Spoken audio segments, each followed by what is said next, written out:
It's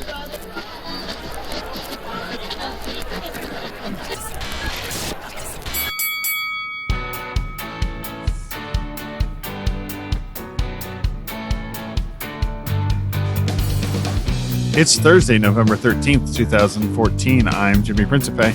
And I'm Trey Comstock, putting your final orders because this is Tech's Last Call, episode 96. Your last call for Tech News of the Week. Tonight, Jimmy proves he's still an idiot, and I blast the FCC into a comment. But we start tonight with Barack Obama raining on Tom Wheeler's parade. Yes, President Obama throws down hard in favor of net neutrality, and like the real fully leaded kind of net neutrality. The kind where ISPs get classified as common carriers under Title II of the Telecommunications Act. He literally directly stated this in a statement released as part of his new net neutrality focused website. The president, called for ISPs to go under Title II, mobile carriers to go under Title II, which is way further than a lot of people have been willing to go. Obama lays this out that this would get rid of potential blocking issues, increase transparency, and put an end to both throttling and paid prioritization. However, two things to keep in mind before we all jump for joy. One, as Obama even stated, the FCC is an independent agency.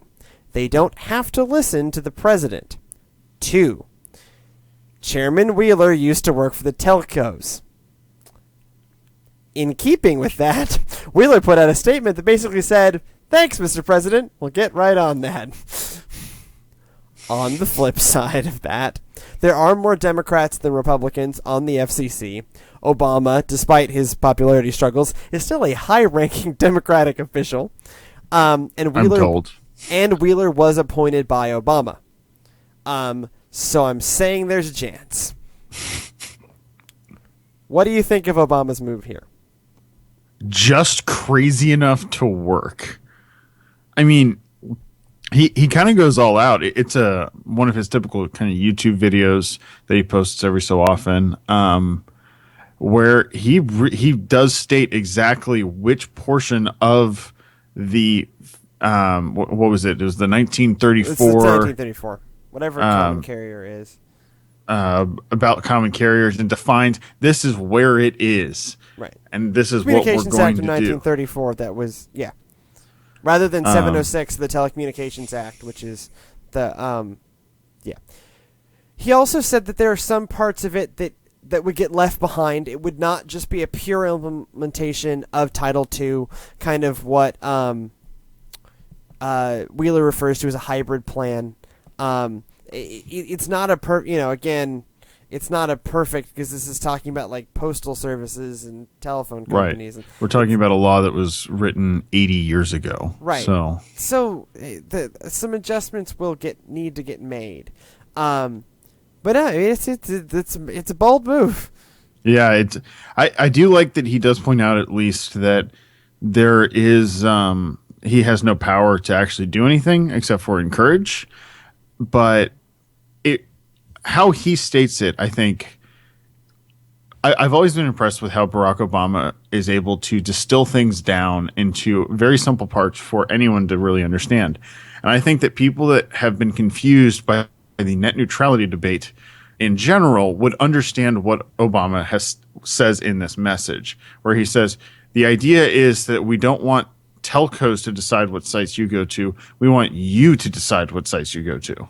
Right. Or also, look, the blocking is not actually the issue. To a certain extent, blocking is a red herring. No one has even really been talking about blocking. No, it's paid prioritization. The issue is paid prioritization and throttling. And he's, obviously he's going to allow for some necessary network management. I mean, he's not throwing it all out. So there is a balance here. The other thing that's been thrown around in this debate in the past week is, as Comcast's Time Warner deal moves closer and closer to happening, issues of net neutrality are going to become a lot more real to people. Because you're about to have one telco that essentially rules most markets. Well, that's not even my biggest problem with net neutrality in that sense. My biggest problem with net neutrality in that sense is that Comcast owns NBC. Sure. And but there, I mean, right until, what is it, 2016 or 2018, there are specific limitations on Comcast. right, because of that purchase. Because of that merger, yes. But I still think that is what's more terrifying about the Comcast Time Warner deal, is having a telco that is that large, that is also, content creator. Yeah. In the sense of a traditional content creator. And a big one. So so that's where the Netflix thing gets, especially the Netflix thing, gets real dodgy. So they compete on Netflix on two fronts, right? Their back catalog, and also their new shows compete against Netflix's new shows, and it gets and Netflix is very much trying things that the DVR does. Sure. They're trying to provide services that, like, you don't need to keep all those DVR'd shows from last year. You can see them here. They've also Netflix recently worked out a deal where they get shows kind of as they come out. Sure, and in other countries they already have that. I mean, the US is kind of behind in the Netflix front there. That other places have who have Netflix are Netflix serves that function already. It was because of Hulu. Hulu is the problem.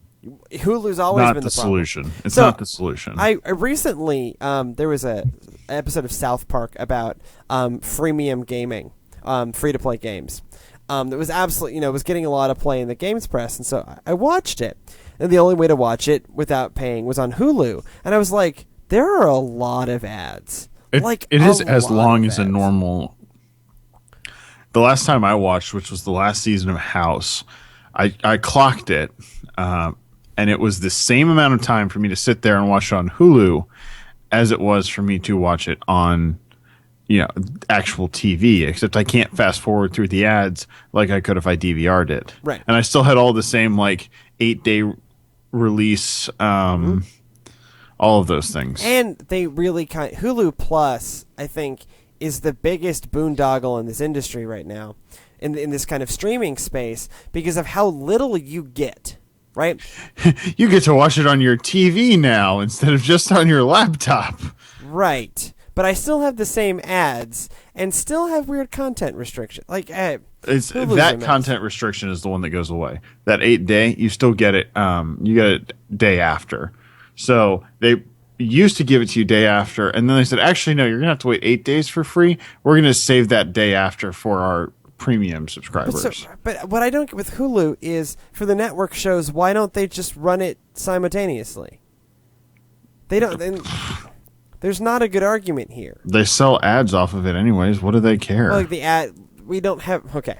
So some of this is way far afield from the discussion, but some of this is based on the myth of TV advertising, right? So internet, exactly how well your ad did. You have a pretty reliable metric. They use all the Nielsen stuff. Right. So ads on television have no good metrics. So they get really overinflated in their effectiveness because we're just really used to them being really overinflated.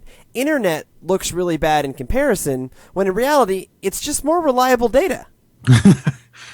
So we only got X number of clicks. It's way less than we get on television. How on earth do you know? You're based on Nielsen, which everyone kind of agrees is total BS.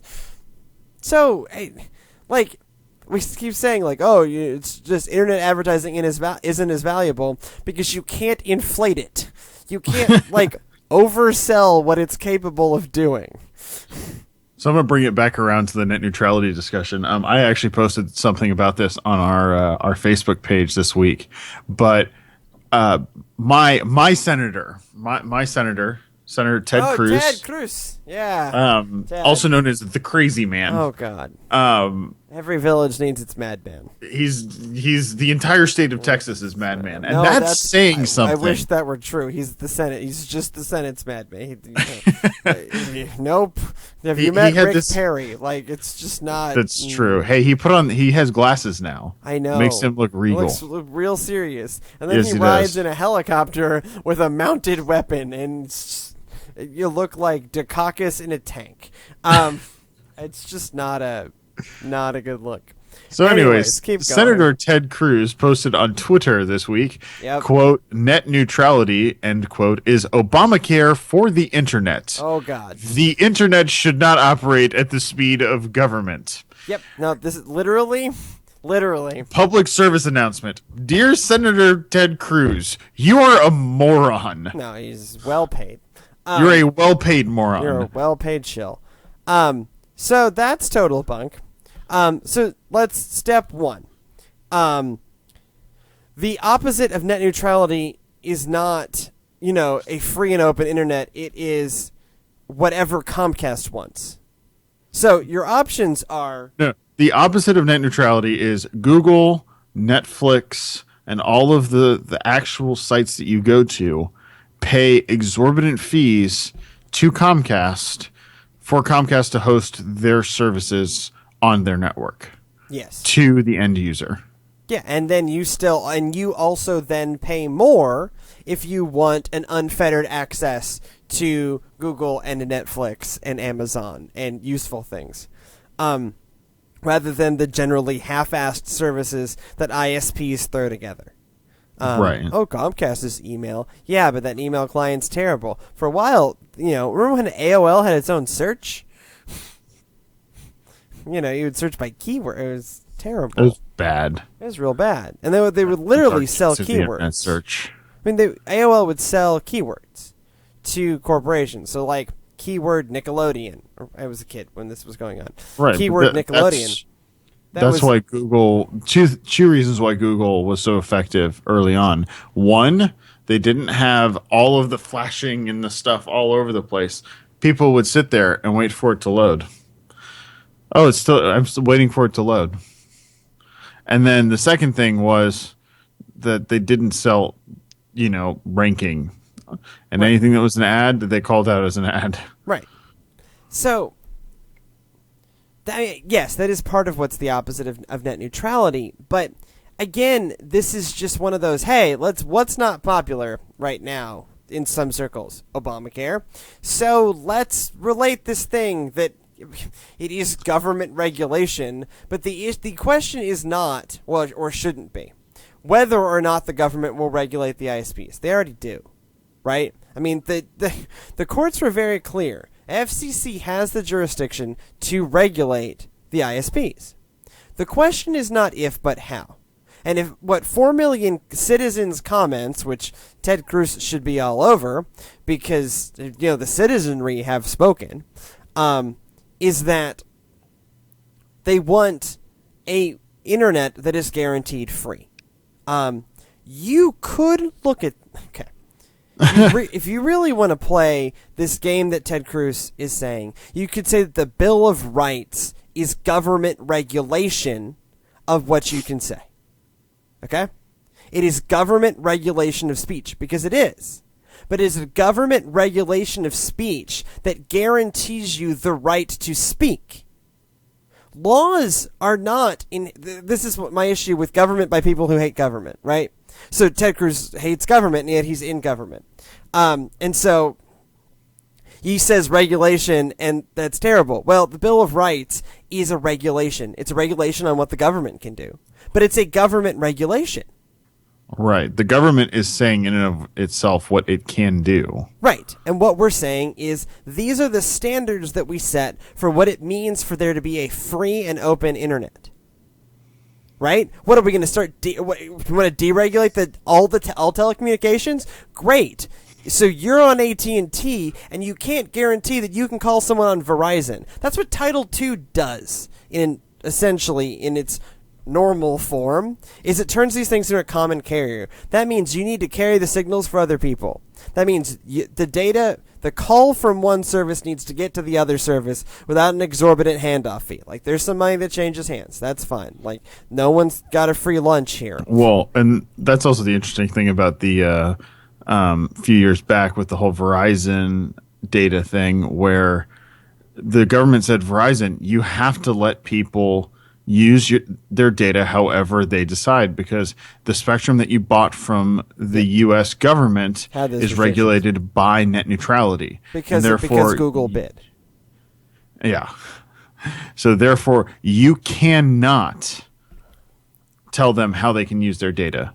You just have to say, this is how much data you have. If you want to tether it to your laptop and use it that way, you can do that. We can't charge you an extra fee.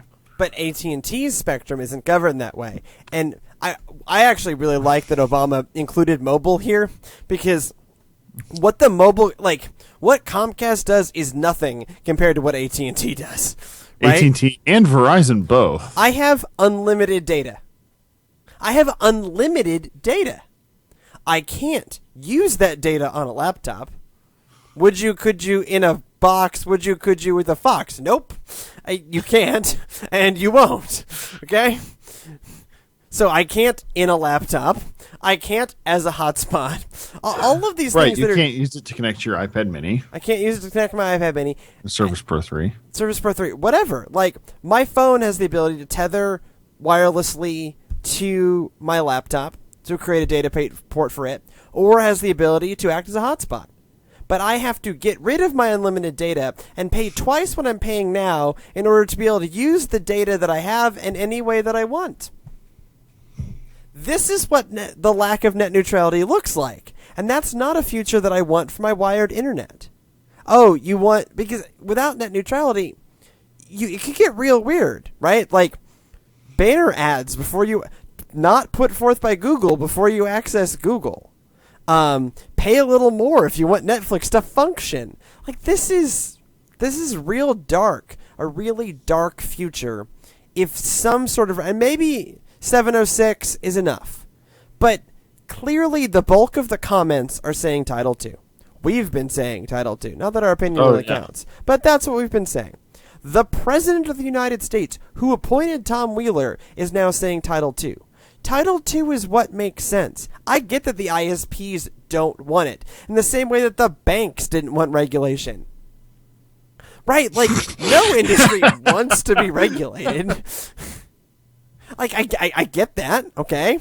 And I get that Ted Cruz, in particular, is arguing from a place where all regulation is bad. Great. Sometimes, like, government needs...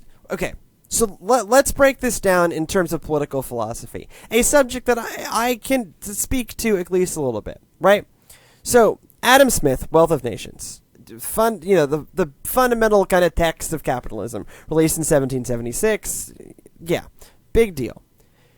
One of the roles of government is to ensure the free passage of commerce. That's what part of the role of, in a capitalist system, part of the role of government. Now, in a modern liberal democracy, we also think of the government making up for some of the inefficiencies of capitalism. But we're not even dealing with that right now. That's things like welfare and food stamps and public housing and OSHA and stuff like that. We're not even dealing with that kind of regulation. This is the kind of regulation that allows for the free and open innovation of commerce. This allows for the free flow of commerce in the same way that Title II works with the phone companies or UPS, right? It allows the free flow of commerce.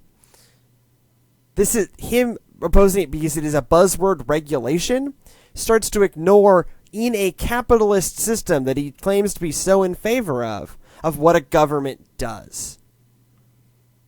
But he hates government. No, he doesn't hate government. He's in the pocket of the damn telcos. Well, that too. Right? Because if you're actually a logical thinking Republican in favor of commerce, this is going to allow for greater innovation. If you want to know, if you really stand on the side of business, where are the internet businesses standing? The internet businesses, which are, by the way, some of the most profitable corporations in the world, much less in this country, are saying that net neutrality is essential to their business model. Google, Apple, Microsoft, all three within the top 20 most profitable corporations on this planet are saying this. Comcast, which is built on a monopoly, is saying no. If you are actually in favor of business, as you claim, Senator Cruz, And not just in the pocket of the damn telcos. Listen up to what business, if that's the bedrock of this country, fine, you can make that argument, especially if you place the founding at Jamestown. You can really make that argument. Like, I'll buy it. This is not a left and right debate. This is a who's in what pocket debate. Pissed off. Oh, yeah. And because this is a bipartisan issue. This plays to business and this plays to helping people who are living in poverty. Both groups benefit from net neutrality. The only group that doesn't benefit from net neutrality is the damn telcos. Well, the other thing is that net neutrality is not a change. It is a continuation of the way that things have been going all along. It's a codification of how things are going. Yeah. Basically, we're saying, hey, this thing that we've been doing all along that's been making the internet this awesome thing that everyone uses, yeah, let's like write that into law so people don't try to break it later. Yeah, it's a codification of the status quo so that the rumblings out of folks like Verizon and Comcast don't get turned into the new status quo. And we live in this really dark world of really bad internet with no possibility of competition. Now, this isn't like Google and search engines, right, where the competition's one click away. The competition literally has to like dig up the ground and lay new wires, and cities aren't going to allow it. So you can't create competition. In fact, we're just going to end up with a hell of a lot less competition. And don't tell me that Comcast and Time Warner weren't competitors. They rigged the system so they didn't interfere with each other. That's collusion. Which is also illegal. Right? Like, these are like these terrible, like, colluding monopolies. And this is the side of business. The hell? Senator Cruz in particular drives me nuts because Republicanism, when done well, should be in favor of net neutrality, same as the Democrats. Just for different reasons. For sure, fine. I don't really care. For the same reasons and for different reasons. For the same reasons and for different reasons. The party of freedom wants less freedom. Like, this is, come on. That should be the show title. The Party of Freedom wants less freedom. So speaking of more freedom, you can now do more with your Google Play Music subscription. Or is that just me? So the biggest music discovery site on the internet for people under 35. I just knocked a tripod over. Finally gets a paid streaming service. That's this week. YouTube announced a new service called YouTube Music Key, which will be entering beta, soon. There was no real specifics on like when.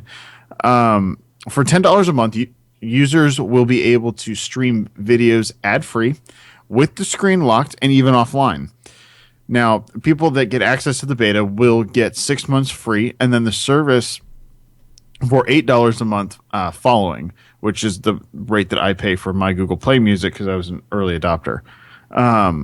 Additionally, users of Google Play Music All Access will get the Music Key service for free and vice versa. So basically, it's Google saying it's music. It doesn't matter whether it's on YouTube or whether it's on Google Play Music. To us, it's all music. So, Trey, do you think that these features with the largest music discovery site in the world could be Google's key advantage in the fight for the streaming hearts and minds of the country? What do I get? Like, what do I get that I'm not already getting in Google Music All Access or Xbox Music or Spotify? What's the YouTubiness of this? The YouTubiness of this is twofold. Now, okay, so the one thing I'm not clear on is, will this give you ad-free all videos on YouTube or only music-related videos on YouTube? And how do you define, like, is it just the stuff from Vivo? No. It's more than that. If you go to the music playlists, so they also rolled out like a music playlist function and a separate music tab within YouTube. And those include videos from users, not just from like Vivo. Videos from users with licensed music? Yes. So I can watch a dumb cat playing the piano to Baby Got Back for $8 a month. Well, Okay, so the key things here are ad free. So a lot of people, this doesn't necessarily apply to you, but No, a no lot of music, no people, music service applies to me. no That's music not. service That's applies to not you. the point. But whenever, and I know I do this almost as much as anyone else, even though I have Google Music All Access. Whenever I want to go find a random song, even if I know it's on Google Music, a lot of times I'll go to YouTube because I do like watching YouTube, the videos for music videos. Sure, I mean music videos are great, but so I basically get music videos without ads. Music videos without ads, and you can get offline caching. You go And to keepvid.com, you copy and paste the link into there, then you click download, and then you have it for offline all the time. right. Well, That's illegal. the old school way. Yes. Uh, I could steal things but- from YouTube. But this is YouTube's way of giving you a feature. Yeah, this is great for that whole DRM argument. They're giving you a feature that you want. You want to be able to cache music offline. I do? You That's do. what I want? I want to be able to cache music offline. That's what I want? You want to be able to cache videos offline. I do? You do. Really? You're downloading it, aren't you? No, but I'm downloading for very specific reasons. No, but okay. This is not targeted at you. I know. We've I had get this no. conversation Yes, already. but normally, even if it's not targeted at me, I can intellectually understand what the value add is there, right? Like, I get the idea of paying a music service to have access to every album, as we talked about it last week. Like, have access to every album ever for $10 a month. Okay, great. Like, I don't want that, but I get that people want that in the same way that there are bronies. I don't like that show, but I get how someone could like that. Even my age and my gender could like that show. It's not horrendous. So is the difference? So I can cache YouTube videos to watch offline on my phone on the bus, Yes. and I can get them without ads. Yes. But And that's worth $8, and I get. But so this isn't actually. Yeah, so this is kind of a tricky play here because they're pitching this as just this thing and it's $8 a month. Well, what you're actually getting is you're getting this thing and you're also getting the Google Music All Access, which is a service that they already offer for $10 a month. And they recently added Songza integration, Yeah. which is they the bought I am Songza. driving. Right. It's like the sentence from Beats Music, only Yes. less douchey. So, Yes. good. Songza was the kind of first one to come out with that idea, but they were small and web based and didn't have an app or not that douchey. worked. And it had an app for a while. Anyways, I mean, songs. Sydney's a big fan of it. Again, I like Songza too, again, and music I like that services- it's integrated into Google Music. Yeah, no. This is interesting. yes, but it's not interesting the way they're pitching it. What this is in reality is now music videos now come with Google Music All Access. Yes, You pitch it that way, I understand it. and You just pitch this as some sort of weird standalone thing where I want to pay $8 a month to be able to cache YouTube videos, and maybe I'm not the target market, but I thought the whole point was music discovery, anyways. what they're counting on is that YouTube has better brand recognition than Google Music. Okay, fine. So you're rolling. If you want to call this YouTube Music Key and it rolls in Google Access, whatever. But so this is a end-to-end music service that it now includes video, which no one else includes. Right. That's interesting. I tried to get more information on this, but Their current pitch is awful. ad free, anytime, anywhere. A new way to enjoy music. Yes, That's in the their same way pitch. that I can have my Chromebook documents anytime, anywhere. Yes. I had this conversation in a professional context today. Look, what you're selling is not bad, but the way that you're pitching it is horrible. Right, but half of this is in the pitch, right? And you pitch it as there's this awesome music service that includes the sentence of everything that made Beats music interesting, sentence curation, all of that. all the stuff that makes Spotify interesting, any song, anywhere, no worries, whatever. And it includes music videos for the same price as everybody else. That's interesting. Why didn't they just say that?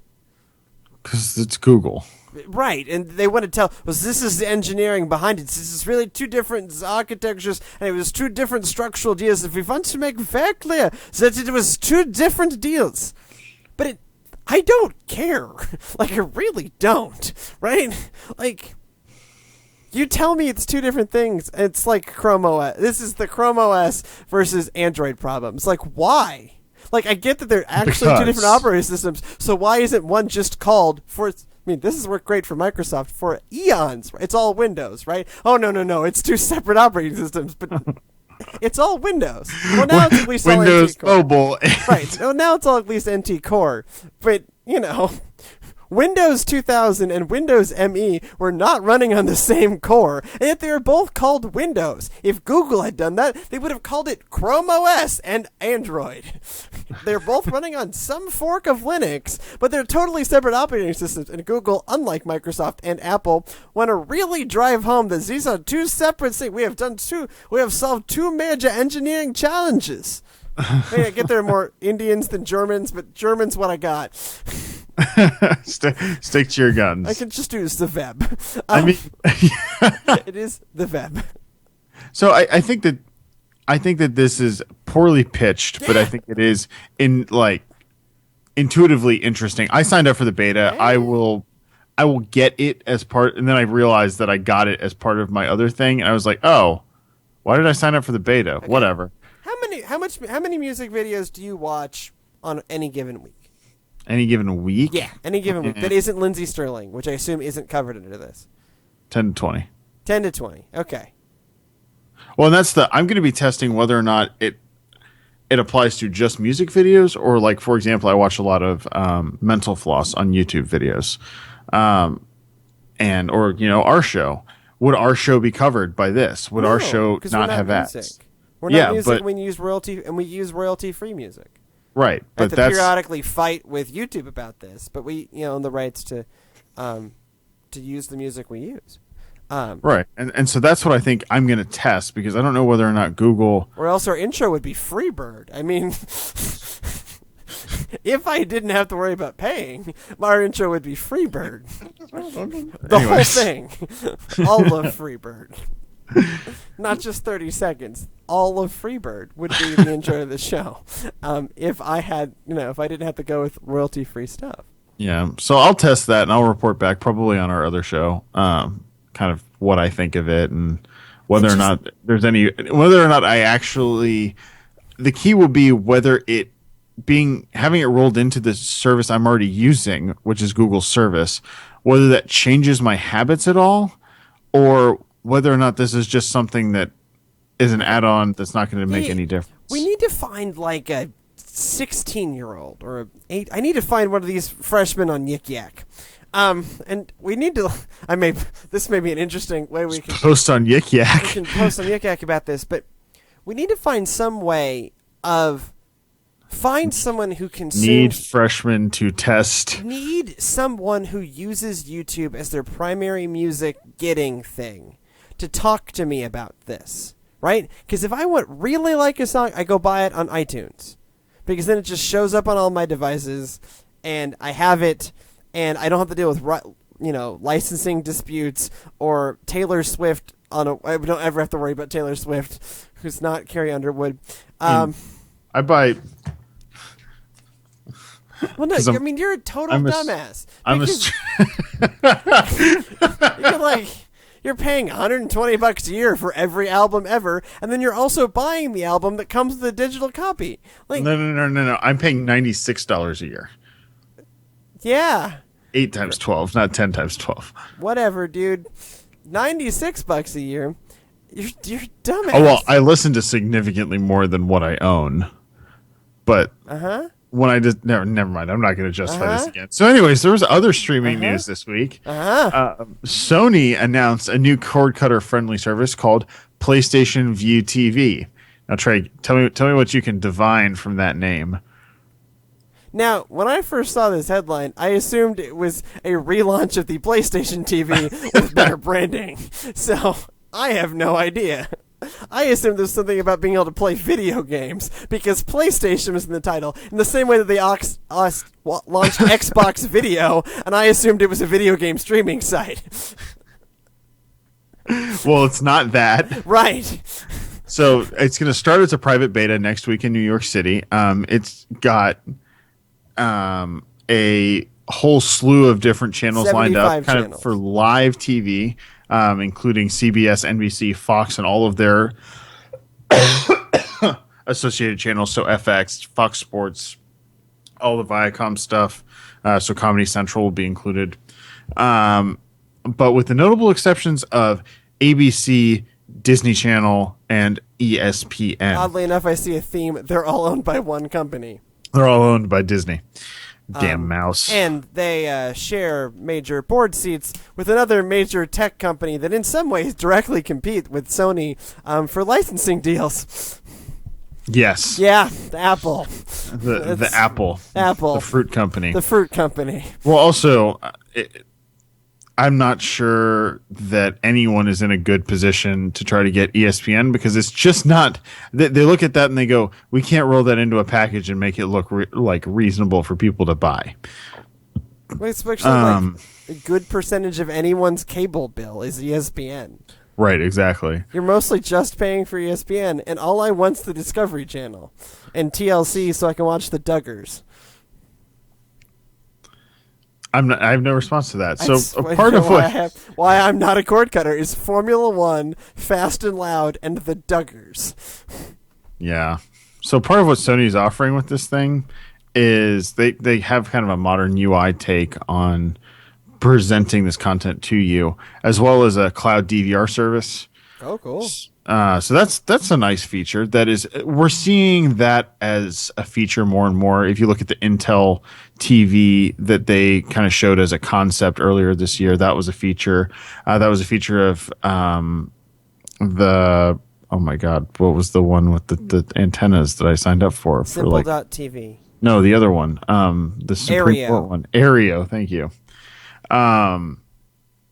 So that's kind of a feature that is coming along, and I think is a good feature in the future. So the service will become widely available in the first quarter of 2015, and in a move that surprises nobody, will only be available on PS3 and PS4 systems starting out, with kind of plans to roll out. It'll come to the Bravia TVs and Sony also has enough roll out to other stuff. Right. I mean, Sony has enough of a device ecosystem that doesn't bother me. And you The can Xperia phones. Right, and you can get a PS3 for like $150. Right.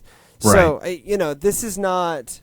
And if it comes to Vita TV or PlayStation TV or whatever the fuck they want to call that. Now, what it'll probably do is not come to that. It'll probably come just to the. No, it'll come. I will bet real money that it'll come to the whole bit. It'll come to. Yeah, if they want to sell any of those TVs, that's the way to do it. Well, that's their streaming box, and I think it's one of the better ones out there, especially if it gets this thing. Yeah, I would agree with you. And so the other thing we don't have on this though is pricing, which is really concerning.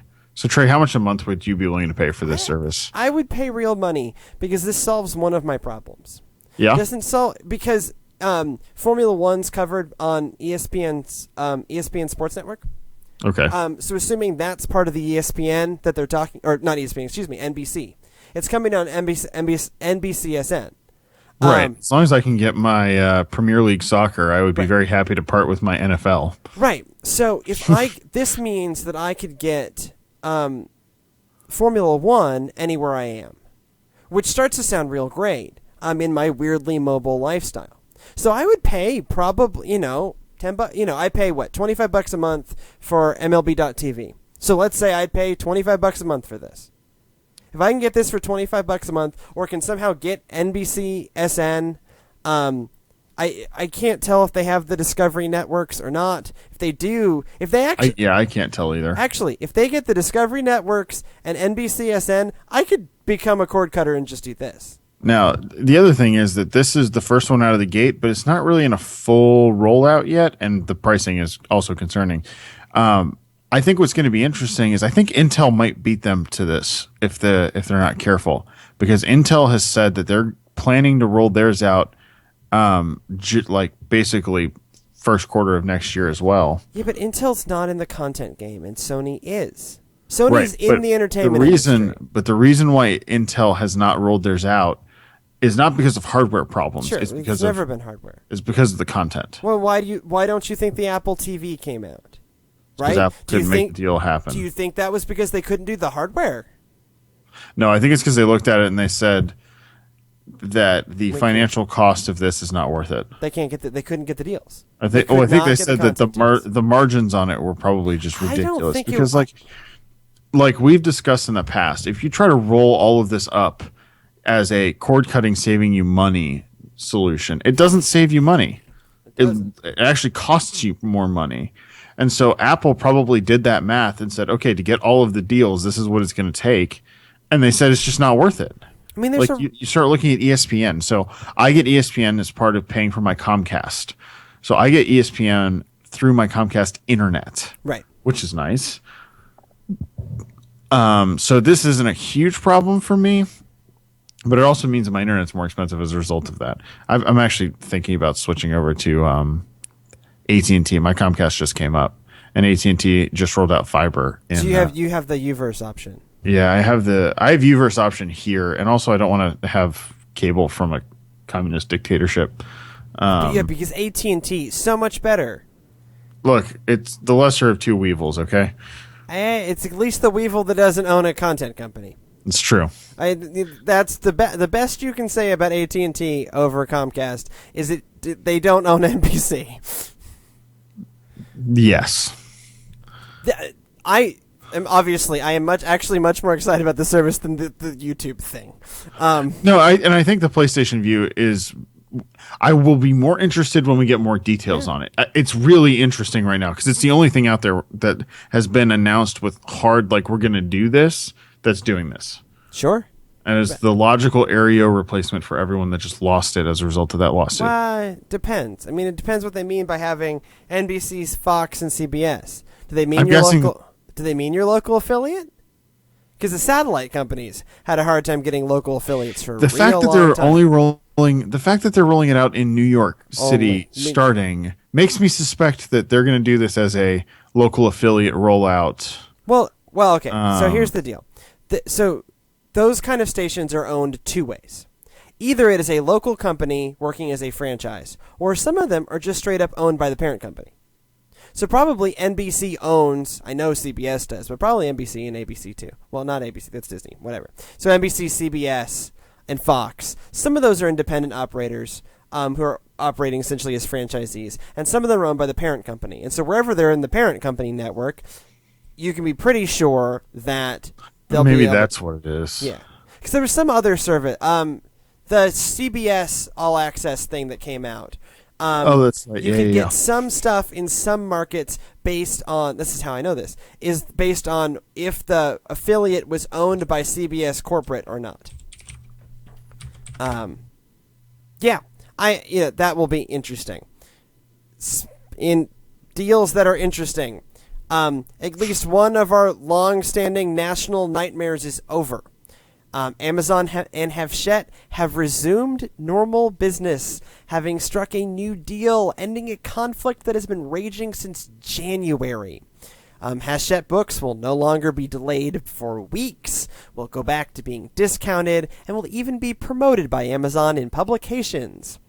While the details of the deal are not available, it is clear that Hachette will be able to set their own ebook prices, but with a financial incentive to keep those prices low. Hachette has been suffering from their fight with Amazon. And the most recent quarter that was reported, they were down 18.5% year over year, and directly cited the Amazon conflict as what was driving that desperate dip in revenues. Despite that, they seem to have at least got some of what they wanted. So there's much rejoicing Eh, I mean, those that should be eh. rejoicing are the users.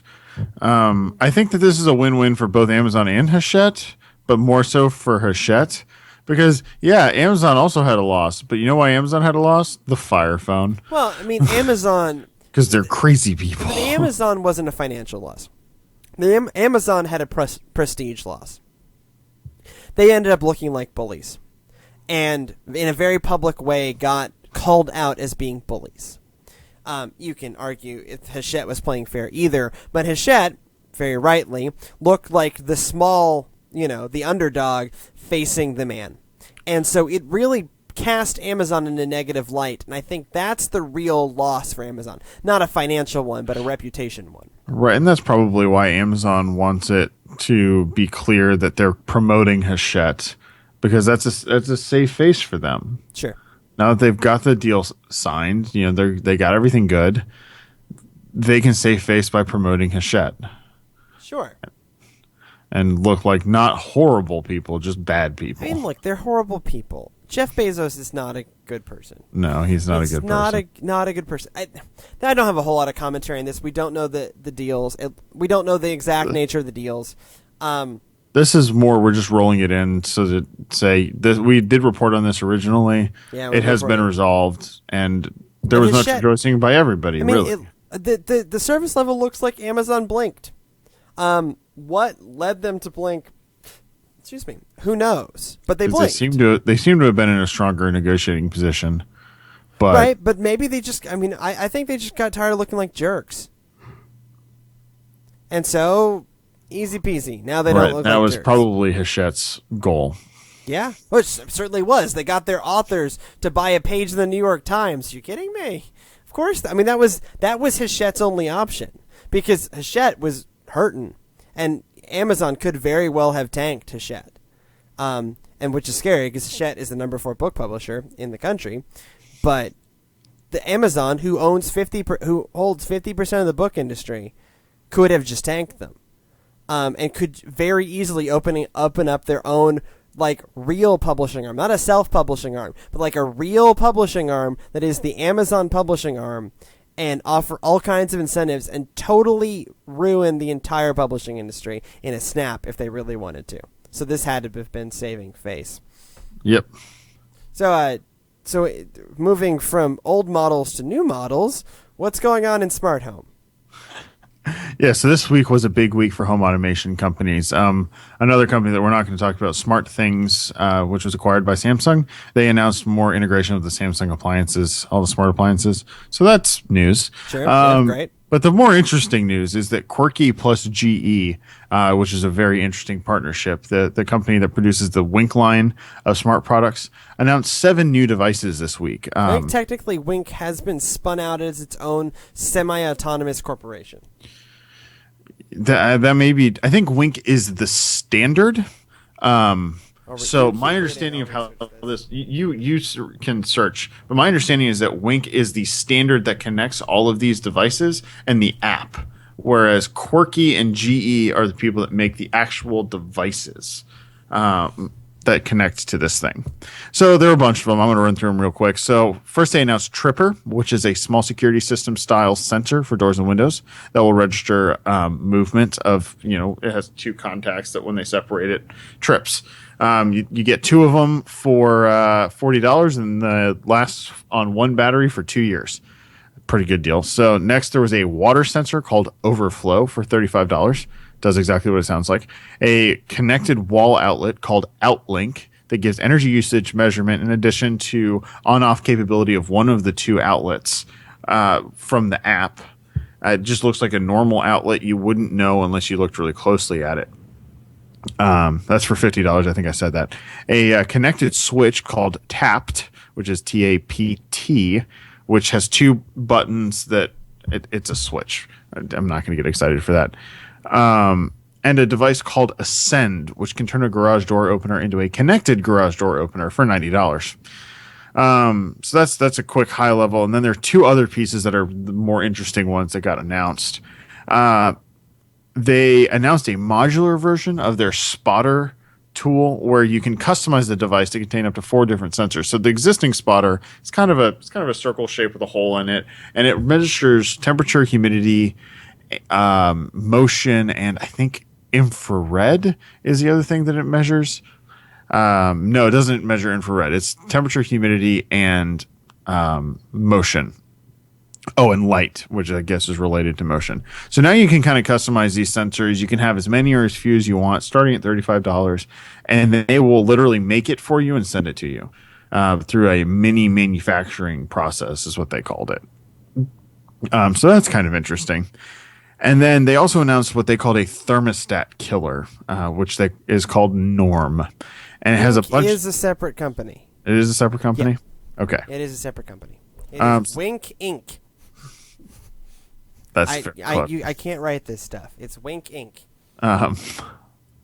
So they also announced this thermostat killer called Norm, which has a bunch of different temperature, humidity, and motion sensors that will integrate with the other Wink devices. That'll provide a kind of Nest style device it's really just a box with no screen, for the pretty compelling price of $80. Yeah, I was looking at some of the stuff, and they have the pricing thing kind of down. Yeah, no, they're right in that that like key spot for. I almost just bought a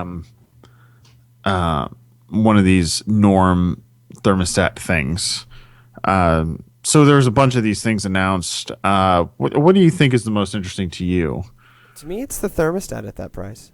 The $80? $80, it's like half the price of a Nest. So the other thing you get with that it's not as good, but it's not it's not as pretty. Is really the biggest thing. Great. You don't get the aesthetic. You have to use a smartphone in order to change your temperature, which is always a negative. And then I can just imagine your wife just being like, I want to turn the temperature up. Okay, so Wink was spun out of Quirky in June. There's a reason we were all walking when this happened. We were not covering the news. So that's kind of what it is. It was spun out as a partly independent thing. Well, and Wink has kind of become one of the ways that all of these things have connected. Sure. So, for example, the Nest thermostat will connect to Wink. The Lutron controller, which is a high-end residential and commercial controller. So, like the Slates locks and the Philips Hue system will connect to it. The TCL system, the lighting system, will connect to it. So it's a bunch of different companies that are not at all related, but they'll all talk back to this one hub. And then the more interesting that we didn't actually cover, than the hub is just a box that communicates between all of it's the Zigbee communication, I think. And then it communicates out to the Wi-Fi. That also has a relay that they're coming out with. It's $300, but it's a touch screen. It's a 4.3-inch touchscreen device that kind of mounts in a plate. It covers that as well as you can control the lights, the temperature. It gives you a hub where you can control it that's not your phone. Yeah, I think I'm set on Norm. I think Norm is the thing here. So are you getting Norm or am I getting Norm? Because I kind of want Norm. Well, where would I put Norm? I don't know. Some of this is like a lot of this home automation stuff is really interesting to me, but I rent, so like most of the time, this is one of those like homeowner probs that I just don't have. Well, and I look at the Outlink, the outlet that has the smart capabilities in it, and I'm like, that's what I need in my life. Really? Because it can measure my energy usage. Well, because think about it. When I bought my Belkin Wemo, it was $50. Sure. And it's a wall wart that sticks on the outside that I have to plug other stuff into. But if I could get that same functionality from what looks like a normal outlet and not just have this like clunky thing plugged into the wall. Is this really useful for normal people? Does this play in Kansas? Switching. Does the Outlink play in Kansas? I think that the switching does. The energy usage is just data porn. Sure. Okay. Yeah. Okay. I can buy that. That's where it is. I think that to me the big story here is price. Yeah, right? they're nailing it on price. This is a reasonable amount of functionality. A norm is $80. All of these sensors are like $20, $40, $35. Right. They also broke the bottom out of the market on the smart LED bulbs. Right. GE has the smart LED bulbs for $15. Right. The next cheapest are $30. Right. So I think you can kind of almost set functionality aside. It is the price with enough functionality. This starts to say like, oh, I want to spend $200. So going back to my question from several months ago on the other show, I have $200 I want to spend on smart home stuff. What do I get? Well, now I have an answer to that question that I like, and I start with a norm. So you buy a norm, and then you buy some switches. You have to buy the relay. How much is the relay? $50. Okay, so I buy a norm, I buy a relay. Here's the thing. The relay is $50. And so if you tried to sell me on this relay 6 months ago, I would have told you that you're crazy. I don't want to buy a stupid box that is going to have to communicate to just my egg timer. I think they sell one of those things. No, they sell like a thing that lets you know if you've run out of eggs. It's quite clever, really. The Porky, I think, is my happiest thing that they make. Yeah, I love that. I want that. I would never use it, but I'm actually going to ask for that for Christmas because I want it. So happy for you. What am I going to do with it? I have literally have no idea. Put money in it. But yeah, so there's such a family of connected devices that use the hub that go into the Wink app, and the Wink app is a good looking app. Well, and it's a bunch of different stuff that's priced such that, like, oh yeah, I could conceivably buy more of this stuff. It's cheap. Right, or I want the fanciest. It also brings in the early adopters that got like the Philips Hue for $200. You people are insane. Sometimes it needs to be green. Sometimes it needs to be green, as Trey reminds me. So you can now integrate that with your $20 light bulb in this over here that doesn't need to be green. Right. So you don't have to buy another $60 Philips light bulb. Sure. Like I said, the biggest thing I'm a fan of here is price. This starts to look like this is consumer technology that consumers can buy, and not just the realm of crazy people or rich people who don't care. And they're doubling down on this kind of sensor thing. So with some like if integration, if this then that integration, it does do if this then that. I think the app does if this then that. Yeah, I know it does. There's a bunch of things that you can do. Also, okay, so the Amazon Echo also has IFT integration. I know, I saw that. Okay, so You're imagine those, right? you could. I think you can, if the APIs work right, you could already start to use an Amazon Echo as the hub of your smart home. So it can be, if Amazon Echo hears this command, then activate this in my Wink. I think you can do that if the APIs So work right. I've played with some of that kind of stuff on my phone with Google Now, because there's another app that I downloaded that integrates with Google Now, and then you can set up if this then that commands to work off that app. So I can get IFTT to read the turn the lights on command, and it'll turn my lights on because I have the Wemo switch. Right. And Wemo integrates with IFTT. So I can say, hey, Google, turn my lights on? Yeah. And it just knows that? Yeah. So it's just running in the background, listening for that command. Hey. The battery draw on that was ridiculous, though. I turned it off. But that, again, Amazon Echo, right? Right. Again, the hardwired bit of Amazon Echo is the weird selling point of Echo is that it plugs into the wall. You don't have to charge the damn thing. You don't have to charge the damn thing, or you don't have to worry about, because why Siri doesn't work.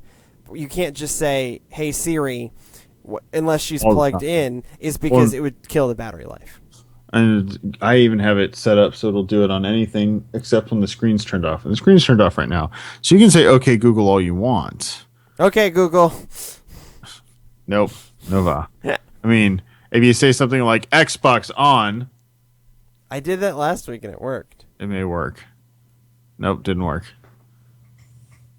Yep. Xbox and I are currently not speaking to each other. Apparently not. Something that is speaking to its masters is this week's last call.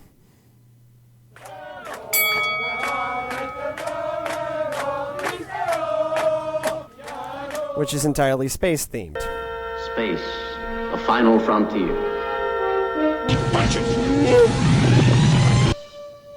In this week's version of Around the Solar System, the European Space Agency landed its Philia lander on the comet, and I'm going to mess this one up worse than my Latin, 67P Churyumov-Gerasimenko.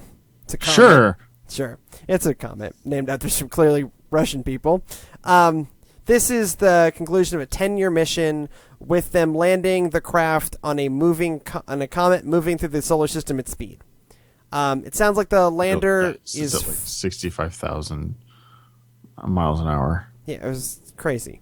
Sounds like the lander's fine. It's just having trouble getting its anchor in, but it is communicating, and sounds like the landing went well. Everyone's cheering. The lead scientist wore a really sexist shirt. They had a problem where it at one point, so the harpoons that anchor it didn't fire, and so it like lifted off at one point because of the speed.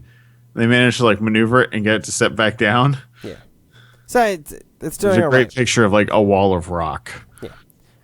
Closer to home, Iron Man Elon Musk is partnering with Worldview Satellites to build Skynet. I mean, to make and launch a fleet of microsatellites, Skynet, to cover the Earth in what I'm told is internet. Take that, Facebook, and your weird drone army. Great. Elon Musk will shoot your drone army out of the sky. So at some point, you're going to have Google with balloons. Really easy to target. You're going to have Facebook shooting down the balloons with their high-altitude, low-speed, long-lasting drone fleet.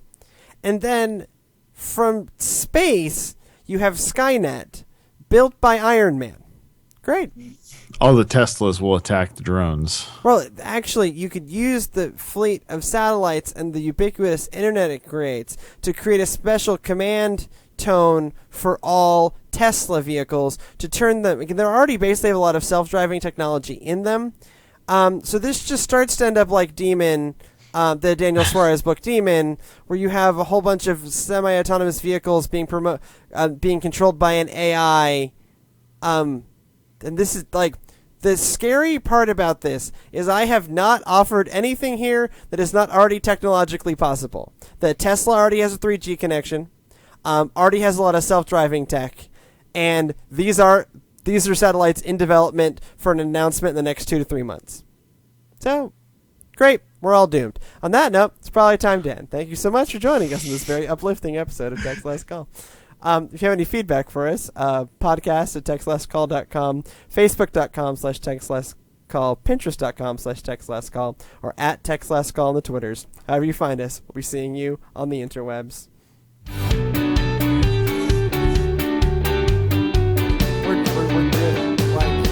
We're doomed. That took a hard turn.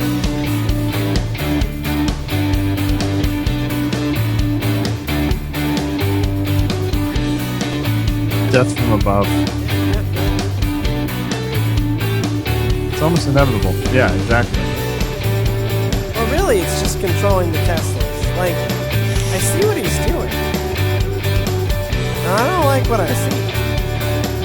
Craziness.